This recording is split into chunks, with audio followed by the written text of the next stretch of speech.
ಶ್ರೀ ಗುರು ಬಸವಲಿಂಗಾಯ ನಮಃ. ಹೇಳಿತಾರ ಅಂದ್ರ ನಮ್ಮ ದೇಶದೊಳಗ ಆತರ ಇವರು ಅಜ್ಜರ್ನ ಆತರ ಮಾಡ್ಬೇಕು ಅನ್ನೋ ಉದ್ದೇಶಕ್ಕೆ ಪರೀಕ್ಷೆ ಮಾಡೋ ಸಲುವಾಗಿ ವಿಜಯ ಮಹಾಂತೇಶ ಅಜ್ಜರ್ಗೆ ಅಂತ ಮಹಿಮೆ ನೋಡಿ. ಅವರಿಗೆ ಕುಂಬಾರರ ಮನೆಯಲ್ಲಿ ಬಸಮ್ಮ ಎಂಬ ಮನೆಯಲ್ಲಿ ಅಟ್ಟದ ಮೇಲೆ ಬುಟ್ಟಿಯನ್ನು ದುರಡಿ ಪುಟ್ಟಿಯನ್ನು ಇಟ್ಟಾಳ ತೊಂಬರ್ರಿ ಅಂತ ಹೇಳಿದ್ರಂತ ಭಕ್ತರಿಗೆ. ಯಾರು ಇಲ್ಲ ಮನೆಯಲ್ಲಿ. ಅಜ್ಜಾರ ನೋಡ್ರಿ ಎಷ್ಟು ಜ್ಞಾನ ಇದ್ದವರು ಅಂದ್ರ ಮಾಂತ ಶಿವಯೋಗಿಗಳು ಎಷ್ಟು ವಿಚಾರಗಳನ್ನ ಹೇಳ್ತಿದ್ರು ಅಂದ್ರ ಅಜ್ಜಾರ.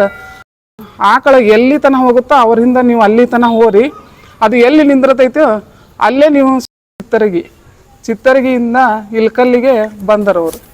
ಯಾರು ಕರೆಕ್ಟಾಗಿ ದಾರಿ ತೋರಿಸ್ತಾರ, ಯಾವ ಶರಣರದಾರ ಅಂತೇಳಿ ಚಿಂತೆ ಮಾಡುವಾಗ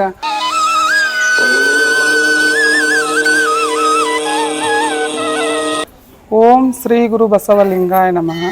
ಚಕೋರಂಗೆ ಚಂದ್ರಮನ ಬೆಳಗಿನ ಚಿಂತೆ, ಅಂಬುಜಕ್ಕೆ ಭಾನುವಿನ ಉದಯದ ಚಿಂತೆ, ಭ್ರಮರಂಗೆ ಪರಿಮಳದ ಬಂಡುಮ್ಮುವ ಚಿಂತೆ, ಎನಗೆ ನಮ್ಮ ಕೂಡಲ ಸಂಗಮ ದೇವರ ನೆನೆಯುವುದೇ ಚಿಂತೆ. 1881ನೇ ಇಸ್ವಿಯಲ್ಲಿ ಪಟ್ಟಕ್ಕೆ ಬಂದರು. ಸೋಮವಾರ ದಿನ ಅವರಿಗೆ ಮೊದಲನೇ ಹೆಸರು ಮಳೆಯಪ್ಪ ಅಂದ ಹೆಸರಿತ್ತು. ಅವರಿಗೆ ನಾಮಕರಣವಾಗಿ ಮಹಾಂತೇಶ್ವರ ಎಂಬ ನಾಮಕರಣವನ್ನು ಮಾಡಿದರು. ಅವ್ರ ಪವಾಡಗಳು ಭಾಳ ಅದಾವು. ಅವನ್ನ ಹೇಳ್ಕೊಂತ ಹೋದ್ರೆ ಇಡೀ ದಿವಸನೂ ಸಾಲಲ್ಲ.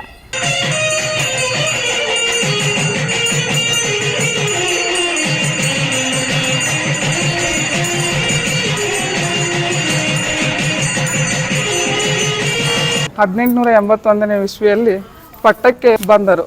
ಅವರ ಹೆಸರು ಮೊದಲನೇದಾಗಿ ಮಳೆಯಪ್ಪ ಅಂದು, ಆ ಮಳೆಯಪ್ಪ ಹೆಸರಿನಿಂದ ನಾಮಕರಣ ಮಾಡಲು ಶ್ರೀ ಮಹಾಂತೇಶ್ವರ ಎಂದು ನಾಮಕರಣ ಮಾಡಿದರು.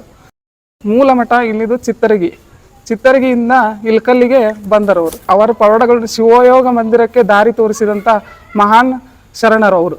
ಅವರಲ್ಲಿ ಹಾನಗಲ್ಲದ ಗುರು ಕುಮಾರಸ್ವಾಮಿಗಳು ಒಂದು ಶಿವಯೋಗ ಮಂದಿರ ಸ್ಥಾಪನೆ ಮಾಡಲಿಕ್ಕೆ ಚಿಂತನೆಯನ್ನು ಮಾಡ್ತಾ ಇದ್ರಂತೆ. ಅವ್ರು ಮಾಡುವಾಗ ಯಾರು ಕರೆಕ್ಟಾಗಿ ದಾರಿ ತೋರಿಸ್ತಾರ, ಯಾವ ಶರಣರದಾರ ಅಂತೇಳಿ ಚಿಂತೆ ಮಾಡುವಾಗ ಅಂತ ಶಿವಯೋಗಿಗಳು ನೆನಪಿಗೆ ಬಂದರಂತೆ. ಅವರಿಗೆ ಮಹಾಂತೇಶ್ವರ ಸ್ವಾಮಿಗಳಂತ ಬಂದಾಗ ಹಾನಗಲ್ಲದ ಗುರು ಸ್ವಾಮಿಗಳು, ನೀವೇ ಸರಿಯಾದ ಶರಣರು, ನಮಗೆ ಒಂದು ಶಿವಯೋಗ ಮಂದಿರವನ್ನು ಕಟ್ಟಬೇಕಾಗೈತಿ, ನಾವು ಸ್ಥಳ ಎಲ್ಲಾದರೂ ಇದ್ರೆ ನಿಮಗೆ ಕರೆಕ್ಟಾದ ದಾರಿಯನ್ನು ನಮಗೆ ತೋರಿಸ್ರಿ ಅಂತ ಕೇಳಿದ್ರಂತೆ. ಅವಾಗ ಕೇಳಿದಾಗ ನಮ್ಮ ಮಹಾಂತೇಶ್ವರ ಸ್ವಾಮಿಗಳು ಅವರಲ್ಲಿ ಒಂದು ಆಕಳ ತಾಯಿ ಅಂತ ಮಾಂತಮ್ಮ ಅನ್ನೋ ಆಕಳು ಹೆಸರು ತಾಯಿ ಅಂತ ಕರಿತಿದ್ರು ಅವ್ರಿಗೆ ಮಹಾಂತೇಶ್ವರ ಸ್ವಾಮಿಗಳು.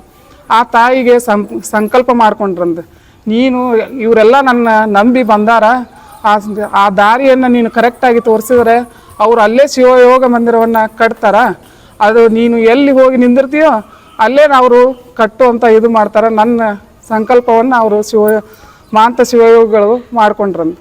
ಅವಾಗ ಭಕ್ತರು ಅದು ಆಕಳ ಎಲ್ಲಿ ತನ ಹೋಗುತ್ತೋ ಅವರಿಂದ ನೀವು ಅಲ್ಲಿ ತನ ಹೋರಿ, ಅದು ಎಲ್ಲಿ ನಿಂದಿರತೈತೋ ಅಲ್ಲೇ ನೀವು ಶಿವಯೋಗ ಮಂದಿರವನ್ನು ಕಟ್ರಿ ಅಂತೇಳಿ ಮಾಂತ ಸ್ವಾಮಿಗಳು ಹೇಳಿದ್ರಂತೆ. ಅವರು ಆಕಳ ಎಲ್ಲಿ ಹೋಗ್ತೈತಿ ಅಲ್ಲಿ ತನೂ ಹಿಂದೆ ಭಕ್ತಾದಿಗಳು ಹಾಗೆ ಬರೆಗಾಲಿಲ್ಲೇ ಹೋದ್ರಂತೆ. ಹೋದಾಗ ಅದು ಕೊಟ್ಟೂರು ಬಸವೇಶ್ವರ ಎಂಬ ಗುಡಿಯಲ್ಲಿ ನಿಂತಂತೆ. ಆ ಗುಡಿ ಬದಾಮಿಂತ್ರ 5-6 ಕಿಲೋಮೀಟರ್ ದೂರದಲ್ಲಿ ಐತಿ. ಆ ಕೊಟ್ಟೂರು ಬಸವೇಶ್ವರ ಗುಡಿಯಲ್ಲಿ ನಿಂತು ಆಕಳು ಗೋಮೂತ್ರವನ್ನು ಹಾಕಿತಂತೆ. ಆ ಗೋಮೂತ್ರ ಹಾಕಿ ಮತ್ತೆ ಮುಂದೆ ಹೋಗ್ತೈತೆ ಅಂತೇಳಿ ನೋಡ್ಕೊತ ನಿಂತಿದ್ರಂತೆ. ಅಲ್ಲಿ ನಿಂತಾಗ ಅದು ಎಲ್ಲಿ ಮುಂದೆ ಹೋಗಲಿಲ್ಲ, ಅಲ್ಲೇ ಮಲ್ಕೊಂಡ್ಬಿಡ್ತಂತೆ ಆಕಳು. ಅವಾಗ ಇದು ಸರಿಯಾದ ಸ್ಥಳ ಅಂದು ಹಾನಗಲ್ಲದ ಗುರು ಕುಮಾರಸ್ವಾಮಿಗಳು ಅಲ್ಲೇ ಶಿವಯೋಗ ಮಂದಿರವನ್ನು ಸ್ಥಾಪನೆ ಮಾಡಿದರಂತೆ. ಆ ಶಿವಯೋಗ ಮಂದಿರ ಸ್ಥಾಪನೆಯನ್ನು ಮಾಡುವಾಗ ಅರ್ಧಕ್ಕೆ ನಿಂತಿತ್ತು ಅದು ಶಿವಯೋಗ ಮಂದಿರವನ್ನು. ಅರ್ಧಕ್ಕೆ ನಿಂತಾಗ ಒಂದು ಕಲ್ಲು, ಶ್ರೇಷ್ಠವಾದ ಕಲ್ಲು ಅಜ್ಜರಿಗೆ ಶಿವಯೋಗ ಮಾಂತ ಸ್ವಾಮಿಗಳಿಗೆ ಬಂದು ಕೇಳಿದಾಗ ಆ ಮಾಂತ ಸ್ವಾಮಿಗಳು ಹೇಳಿದರಂತೆ, ವೀರಾಪುರದ ಕುರುಬರ ಮನೆಯಲ್ಲಿ, ಭೀಮಣ್ಣ ಎಂಬ ಕುರುಬರ ಮನೆಯಲ್ಲಿ ಒಂದು ಕಲ್ಲು ಇದೆ, ಆ ಕಲ್ಲನ್ನು ಹೋಗಿ ತೊಂಬರ್ರಿ ಅಂತೇಳಿ ಭಕ್ತಾದಿಗಳಿಗೆ ಹೇಳಿದರಂತೆ. ಆ ಭಕ್ತರು ಹೋಗಿ ಅಲ್ಲಿ ವೀರಾಪುರಕ್ಕೆ ಹೋದಾಗ ಕುರುಬರ ಭೀಮಣ್ಣ, ಕಲ್ಲು ಕೊಡ್ರಿ, ಅದು ಅಜ್ಜಾರ್ ಹೇಳ್ಯಾರ, ಕಲ್ಲು ಕೊಡ್ರಿ, ಶಿವಯೋಗ ಮಂದಿರ ಅರ್ಧ ಆಗೈತಿ ಕಟ್ತೀನಿ ಅಂತ ಹೇಳ್ತಾರಂತೆ. ಅವ್ರು ಅಜ್ಜಾರ ಭೀಮಣ್ಣ ಹೇಳ್ತಾರಂತೆ, ಇಷ್ಟೆಲ್ಲ ಕಲ್ಲುಗಳ ಇದ್ದು ಊರಿದು, ಈ ಕಲ್ಲು ಬಿಟ್ಟು ನನ್ನ ಕಲ್ಲ ಯಾಕೆ ಕೇಳಕ್ಕೆ ಬಂದಿರಿ, ನಾ ಕೊಡಲ್ಲ ಅಂತ ಹೇಳ್ತಾರಂತವ್ರು. ಆ ಕೊಡಲ್ಲ ಅಂದಾಗ ಈ ಭಕ್ತಾದಿಗಳು ಬಂದು ಮಾಂತ ಶಿವಯೋಗಿಗಳಿಗೆ ಹೇಳ್ತಾರಂತೆ, ಇಲ್ರಿ ಸ್ವಾಮಿಗಳ, ನಾವು ಕೇಳಕ್ಕೆ ಹೋಗಿದ್ದೇವಿ, ಆದರೂ ಅವ್ರು ಭಕ್ತರು ಭೀಮಣ್ಣ ಕೊಡಲಿಲ್ಲ, ನಾ ಕೊಡಂಗಿಲ್ಲ ಅಂದ್ರ. ಅವಾಗ ಅಜ್ಜಾರ ನೋಡ್ರಿ ಎಷ್ಟು ಜ್ಞಾನ ಇದ್ದವರು ಅಂದ್ರೆ ಮಾಂತ ಶಿವಯೋಗಿಗಳು, ಇಲ್ಲ ಆ ಕಲ್ಲು ಕೊಡಲ್ಲ ಅಂದಾರಲ್ಲ, ಆ ಕಲ್ಲಿನೊಳಗೆ ಅವ ಮುಚ್ಚಿ ಹೋಗ್ತಾನ ಬಂದ್ಬಿಡ್ರಿ ಅಂದ್ರು. ಅವರು ಆ ಭೀಮನ್ನ ಯಾವಾಗ ಕಲ್ಲು ಕೊಟ್ಟಿಲ್ಲಲ್ಲ ಆ ಭೀಮಣ್ಣ ಸತ್ತಿಂದ ಅವ್ರು ಮುಚ್ಚಿದ ಮೇಲೆ ಅದೇ ಕಲ್ಲನ್ನು ಆ ಭೀಮಣ್ಣನ ಮೇಲೆ ಮುಚ್ಚಿದ್ರಂತ.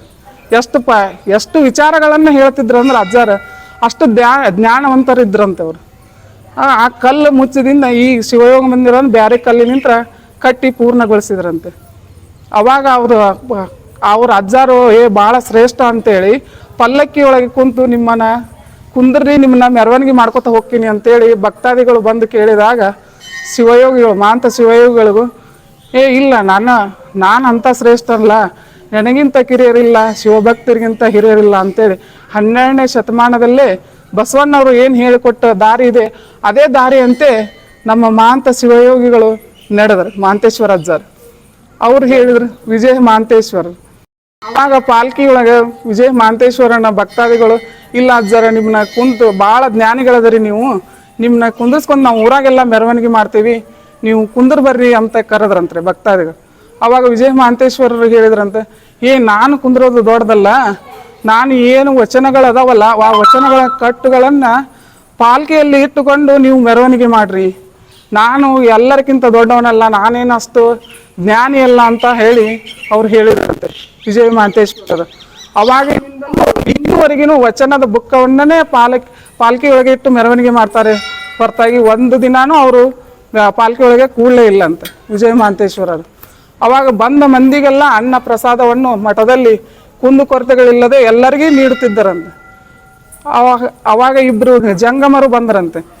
ಇಬ್ರು ಜಂಗಮರು ವಿಜಯ ಮಾಂತೇಶ್ವರನ ಪರೀಕ್ಷೆ ಮಾಡೋದಗೋಸ್ಕರವಾಗೇ ಬಂದರಂತೆ ಅವರು ಇಬ್ರು ಜಂಗಮರು.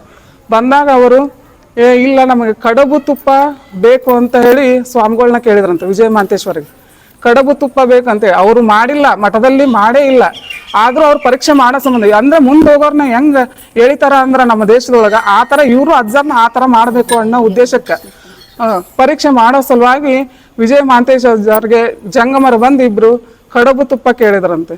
ಅವರಿಬ್ಬರು ಕಡುಬು ತುಪ್ಪ ಕೇಳಿದಾಗ ವಿಜಯ ಮಾಂತೇಶ್ವರರು ಹೇಳಿದ್ರಂತೆ ಭಕ್ತರಿಗೆ, ಕುಂಬಾರರ ಮನೆಯಲ್ಲಿ ಬಸಮ್ಮ ಎಂಬ ಮನೆಯಲ್ಲಿ ಅಟ್ಟದ ಮೇಲೆ ದುರಡಿ ಪುಟ್ಟಿಯನ್ನು ಇಟ್ಟಾಳ ತೊಂಬರ್ರಿ ಅಂತ ಹೇಳಿದ್ರಂತೆ ಭಕ್ತರಿಗೆ.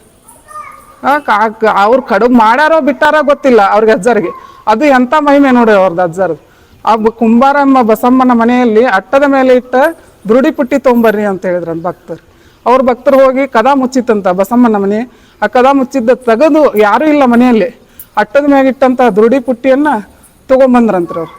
ಯಾರು ಅವ್ರ ಮನೆಯಲ್ಲಿ ಯಾರೂ ಇರಲೇ ಇಲ್ಲ, ಅವರೇ ಕದ ತೆಗೆದು ಆ ಬುಟ್ಟಿಯನ್ನ ತೊಗೊಂಬಂದಾಗ ಆ ಬುಟ್ಟಿಯಲ್ಲಿ ಮಠಕ್ಕೆ ಬರಗುಡ್ದ ಕಡುಬು ತುಪ್ಪ ಅದರೊಳಗೆ ಸಣ್ಣ ತುಪ್ಪದ ಗಿಂಡಿ ಇತ್ತಂತ್ರಿ ಅದು. ಆ ಕಡುಬು ತುಪ್ಪ ಬಂದಾಗ ಜಂಗಮರು ಎಷ್ಟು ಪರೀಕ್ಷೆ ಮಾಡ್ತಾರೆ ಅನ್ನೋದಕ್ಕೆ ವಿಜಯ ಮಹಾಂತೇಶ್ವರನ ಪವಾಡಗಳು ಭಾಳಷ್ಟು ಇದೆ. ನನಗೆ ಹಿರಿಯರು ಹೇಳಿದಷ್ಟು ನಾನು ಇಷ್ಟು ತಿಳ್ಕೊಂಡಿದ್ದೀನಿ. ಶರಣಾರ್ಥಿ.